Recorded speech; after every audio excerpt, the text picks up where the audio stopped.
Hai, assalamualaikum. Jumpa lagi di channel Eka Amalia. Kali ini saya akan berbagi resep cuko. Cuko atau cuka atau kuah pempek ini sangat digemari dan sangat dicari oleh para pemirsa semua. Jadi saya akan berbagi resep bagaimana membuat cuko menjadi lebih awet dan lebih tahan lama. Oke, nah selain juga untuk disajikan barang pempek, cuko ternyata juga menjadi ide bisnis teman-teman. Jadi teman-teman bisa menjual cuko yang sudah dikemas dalam botol. Nanti teman-teman bisa dijual per botolnya, kisaran harganya bisa dihitung dari modalnya pastinya ya. Oke, nah saksikan ya, dan jangan lupa subscribe channel ini dan klik tombol loncengnya. Oke. Dalam pembuatan cuko yang enak, yang paling mempengaruhi adalah gulonya yang paling bagus. Gulo itu atau gula batok ini berbeda dengan jenis gula Jawa atau gula yang berada di pasaran ya, karena ini memang gula khusus untuk membuat cuko yang terbuat dari aren atau nira. Nah, jadi gulo ini gulo khas yang biasanya ada di daerah Bengkulu atau daerah Linggau juga ada. Jadi ini gulonya gula khusus.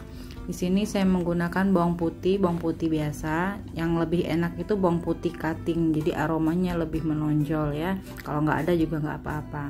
Jadi gulo di sini kita harus memilih yang warnanya coklatnya coklat tua, tetapi jangan warnanya yang hitam. Jadi kalau warnanya hitam itu gulonya cenderung akan pahit atau aromanya gosong. Di sini gulo yang bagus itu gulonya lembut, teksturnya seperti tekstur mainan pasir anak-anak itu ya. Jadi dia lunak sekali. Kalau gulanya lunak berarti tidak ada campuran gula pasir di dalamnya. Nah, untuk air saya menggunakan takaran air 1,5 liter. Jadi di sini biar cukonya lebih kental. Kalau teman-teman ingin lebih cair bisa menggunakan takaran air 2 liter. Asam yang saya gunakan asam Jawa. Jadi asam Jawa ini insya Allah lebih aman di perut dibanding dengan cuka dapur ya teman-teman ya. Jadi kita menggunakan asam Jawa saja sebagai rasa asamnya. Jadi asam Jawanya kita remes dalam air hingga benar-benar larut ya.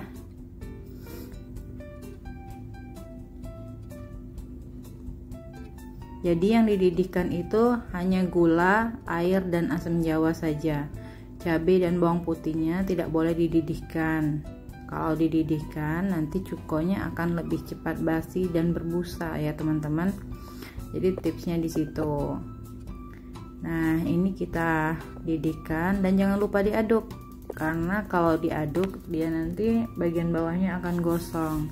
Sebaiknya juga tidak menggunakan panci yang dari bahan stainless, karena biasanya panci bahan stainless itu akan lebih cepat gosong bagian bawahnya kalau kita lupa mengaduknya ya. Ini membuat cuko tidak perlu terlalu lama mendidihkannya hingga mengental, yang penting sampai gulanya larut aja udah cukup. Bawang putihnya saya geprek ya teman-teman, sudah dicuci bersih, kulit-kulitnya kita cuci, lalu kita geprek seperti ini, tapi kulitnya harus dibuang ya teman-teman ya, nggak usah masuk dalam blender. Ini digeprek karena saya akan menghaluskannya memakai blender, bukan diulek ya, karena kalau diulek lumayan cabenya pedes.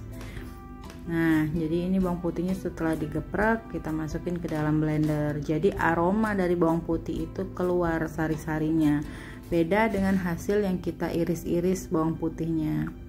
Cabai pun di sini saya menggunakan campuran cabai rawit merah dan cabai rawit kecil. Ini aromanya insya Allah tidak akan langu karena kita tekniknya bukan direbus ya teman-teman ya. Karena tekniknya kita siram aja nanti. Oke, jadi semua kita masukkan, bawang putih sama cabai kita masukkan semua. Jadi bawang putihnya benar-benar digeprek seperti itu.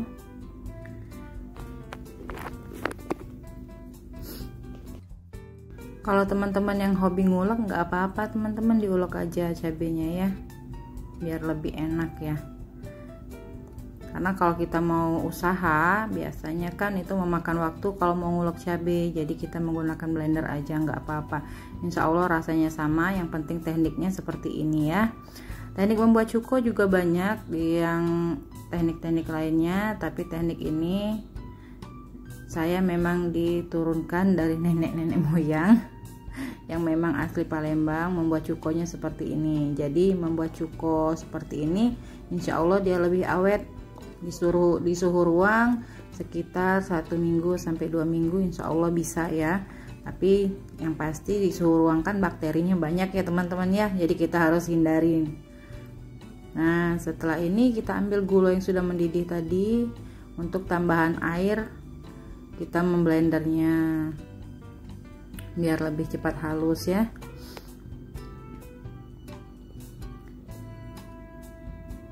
Nah gulanya sudah mulai larut juga nih teman-teman nih,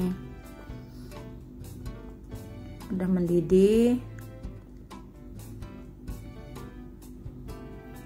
Nah cabenya sudah kita blender, dan blendernya jangan terlalu halus, kalau bisa masih ada biji-biji cabenya biar aromanya nanti makin lama makin sedap loh.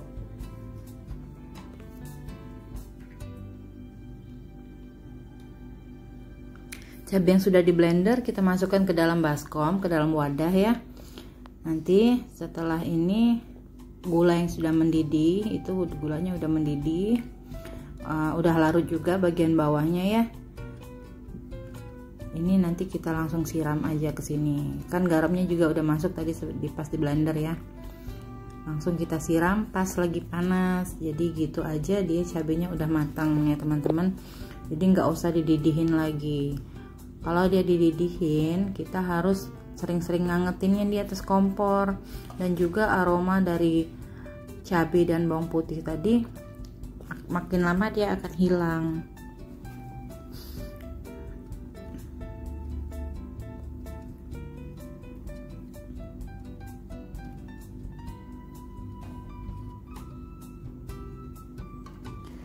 Setelah dingin, cukanya nanti setelah dingin teman-teman udah bisa dikemas di dalam botol atau juga ke dalam plastik ya. Jadi bisa masuk ke dalam kulkas. Jadi insya Allah di dalam kulkas itu bisa tahan sampai 2 bulanan. Atau bisa juga dikemas di dalam plastik-plastik gitu seperti es batu. Nanti teman-teman bisa masukin ke dalam freezer juga nggak apa-apa. Kalau misalnya pengen untuk usaha ya, misalnya mau usaha pempek gitu, jadi nggak bolak-balik buat cuko terus ya. Jadi kita cukup buat cukonya sekali aja di packing lalu masuk freezer atau masuk ke dalam kulkas. Nah kurang lebih seperti inilah teman-teman. Nanti cukonya udah selesai, dan cuko ini 1 jam kemudian baru bisa dikonsumsi ya. Jangan langsung dikonsumsi sekarang, karena kalau sekarang dikonsumsi dia aromanya belum pas karena dia belum nyatu antara gula sama cabenya. Setelah diaduk rata kita diamkan, lalu kita akan konsumsi setelah 1 jam lagi. Oke, mudah ya teman-teman. Selamat mencoba ya. Jangan lupa like, comment, share channel ini ke teman-teman yang lainnya agar bermanfaat. See you. Assalamualaikum.